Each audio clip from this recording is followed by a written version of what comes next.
Mr. Prime Minister, you can't please Hamas.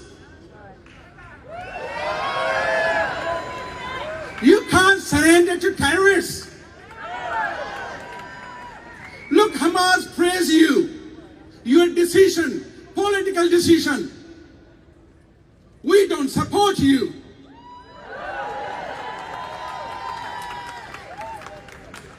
You cannot surrender terrorists. Your political ancestors never surrendered to Nazis in back in days.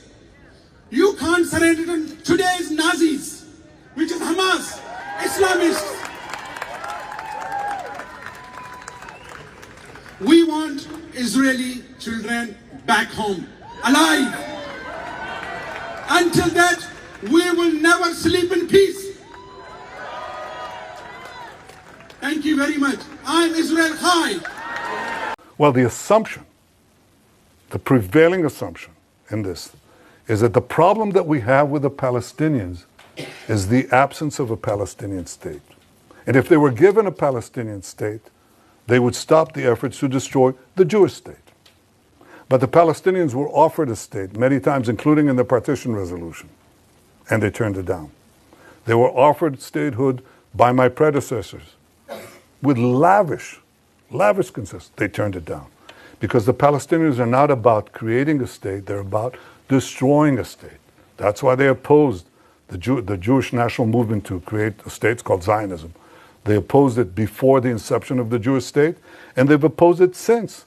They've opposed it when they had the Judea and Samaria, the West Bank, and Gaza in their hold. They didn't say, let's create a state there. They didn't say that. Because again, their goal is the destruction of a state.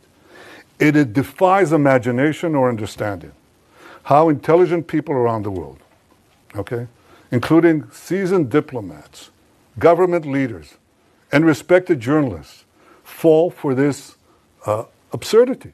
It's so easy to verify. Now, when you give them a Palestinian state, when they haven't abandoned the goal of destroying the Jewish state, all you're doing is you're bringing the next war closer.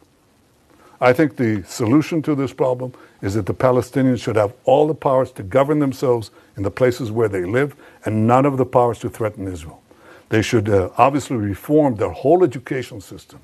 They should reform their whole historical outlook and say, all right, we accept that Israel is here to stay, not as a fact, as a physical or geographic fact, but as a fact of historical equity.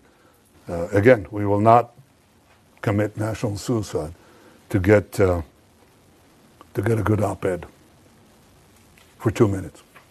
We won't do that. For France to say that they would recognize the Palestinian state. Macron said that yesterday. Look, he's a different kind of a guy. He's okay. He's a team player, pretty much. But here's the good news. What he says doesn't matter. It's not going to change it. So how good that Well, he made a statement, France, Macron. His statement doesn't carry any weight. He's a very good guy. I like him, but that statement doesn't carry weight. The civil society organizations around the world, are calling for the attention of the world leaders on the issue of killings of people, Christians in Nigeria, with the federal government of Nigeria, with the government of Nigeria, not even doing anything about it. We are seeing continuous acquisition of weapons, mass acquisition of weapons by these people who don't know where they come from. All is to make sure that there is no single Christian in Nigeria, and that is the fear, and that's what we are talking about. Now that this awareness has continued to grow globally, and people are seeing it, why is it that the world leaders, including the United Nations, under Antonio Guterres, is not saying anything about it? For how long will this thing continue? For the past 60 years, ever since the existence of this country called Nigeria, at every point in time, Christians in Nigeria have been massacred. Christians in Nigeria are being killed. Christians are being killed in Middle Belt. Christians are being killed in Southwest. Christians are being killed in the eastern part of the country. Yet, we have not seen any decisive decision from the present government before now, to look into it, think deeply. Then the question is, Has the Nigerian government actually compromised the security of Nigerians? Has they compromised the security of Christians in this country? Why are we not seeing Christians carrying guns and arms against their fellow citizens? Why have the government actually kept quiet? Why is the world blind on the issues that's happening in Benue? Why are people being killed in Benue on a daily basis and the world seems to be not saying anything against it? Then what is the use of United Nations? What is the use of ECOWAS? What is the use of AU?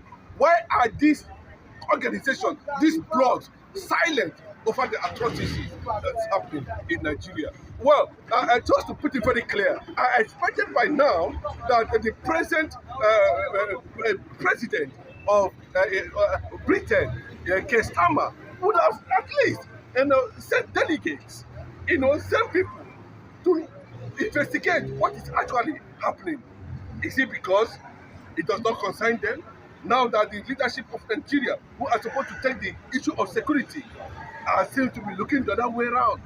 Why a certain group of people under a particular extremist name are on daily basis invading communities, destroying communities?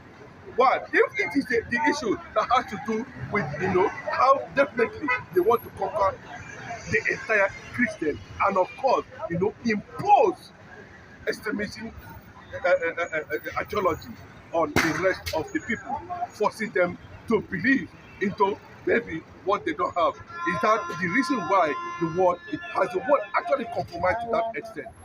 There should be a little shift direction to the issues happening in Nigeria. In 1976, it was a war between the Muslim Nigerians and the Christian Biafrans. And there has been a clamor and advocacy that Nigeria should be disintegrated, into people who want to succeed and of course protect their lives at the end of the day. That would have realized the issue of insecurity in Nigeria. Why has the world actually kept quiet? It's a very simple solution, and we must speak out. The world must hear it. The Biafrans must speak out. The Easterners must speak out because they don't carry guns. They stay in their homes and people invade them and kill. The security structure in Nigeria has already been compromised. We don't know whether to trust Nigerian police. We don't know whether to trust Nigerian army. We don't even know why we should continually trust our politicians when none of them is making any statement. I can give you an insight that this thing has become very significant and dangerous under late Buhari, when Buhari actually came into power. A lot of people do not know there was a grand plan to destabilize the economy of the Biafran land, instigated by an agenda. Since then, APC came into power. I must say it very clearly. There has been serious insecurity in Nigeria. People are being killed. Then, why would a nation allow such things to happen, continue? And they said to have government. We do not have government. The government of Nigeria seems to be tailored against an agenda to make sure, and that's why we continue to see Christian, Muslim tickets. We have not seen Christian tickets. And the people are saying, no, we cannot continue like this. There's national outcry over the killing, global outcry. You can say reactions from Western world. But has the world leaders actually taking decision? Everybody is looking towards another direction. Yes, that is happening in Gaza, that's happening in Syria, that's happening around the world. And the question is, can somebody get out the history of how this thing escalated to the extent that it becomes a big threat to our existence? And therefore, can the world bridge this security by recognizing Biafra as a nation? I think to an extent, it will stop this ongoing invasion. I can give you instances of a secular nation, a Christian nation that fell. The Western world are also complaining. The Europeans are complaining. The ongoing conquest, politically and otherwise, even in Europe, in Western world, by the same people. Who is actually behind it? Why is the world pretending over the reality? They don't want Africa to be destroyed by these people. Why is there no collective decision, resolution at the United Nations General Assembly concerning the killing on everyday Christians. Mazin Nnamdi Kanu was the one who allotted the word, but unfortunately, he's an Igbo man, and nobody wants to take that direction. The Igbo will not rise. But what is happening now?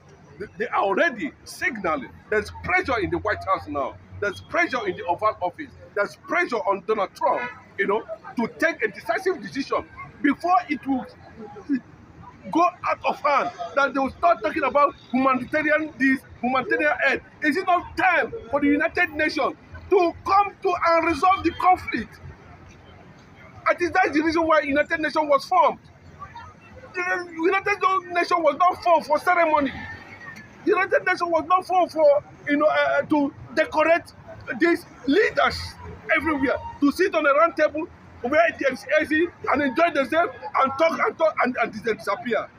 And the aim of United Nations was to make sure that conflicts are resolved. There's conflict resolution. Things are being put in place to protect humanity, to protect the earth, to protect extremism, terrorism.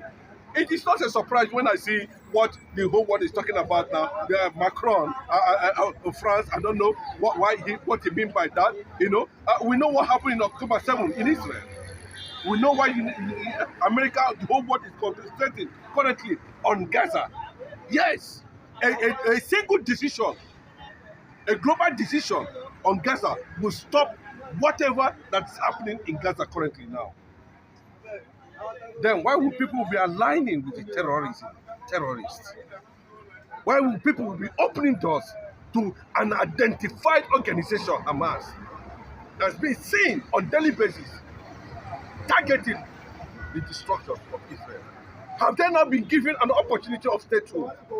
Would you not create a people inside a peaceful people for them to be eradicated, for extermination on earth? And that is why we have the likes of, Benjamin Netanyahu. He has resisted the war on that. And on that, where Israel is going to stand forever. But I thank God that Donald Trump making very clearly to the French president and others rising their head against what is happening in Gaza. They should also look towards this part of the world, Africa, Nigeria, Biafra, and see how they are going to separate Biafra from Nigeria.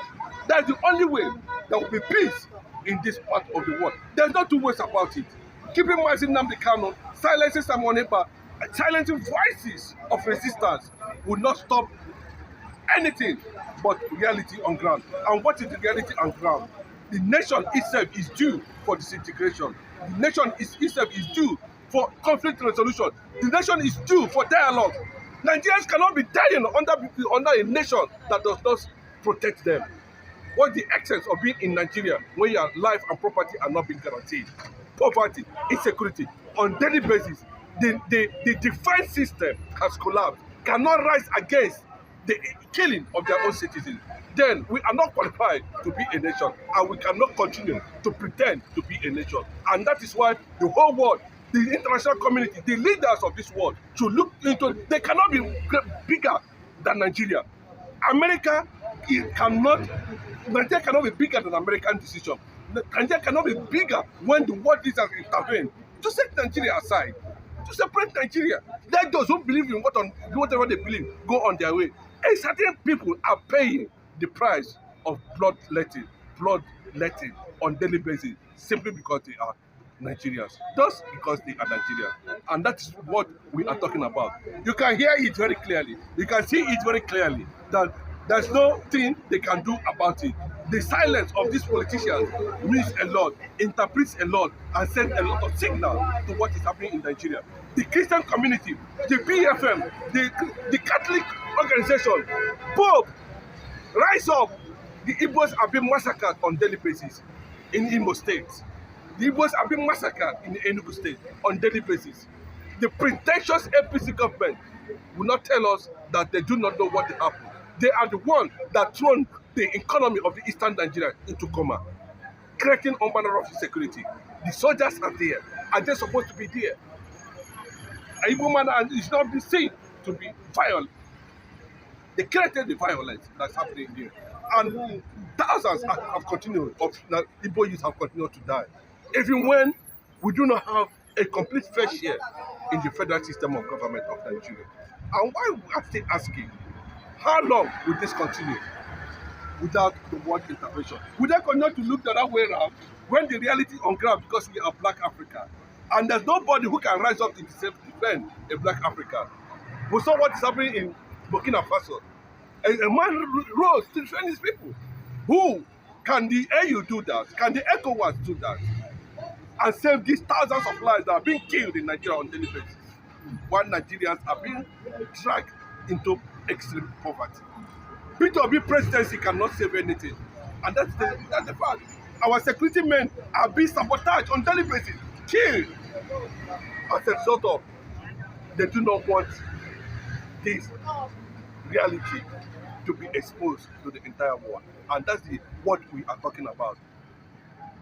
2027, whether they are healthy or not, whether the Senate president is healthy or not, whether the president of Nigeria is healthy or not, if you cannot return Nigeria to Aburi, if you cannot return Nigeria to regionalism, then the best way to stop killing in Nigeria is to divide the country. Let every man go to his or her tent, upon your tent, O Israel.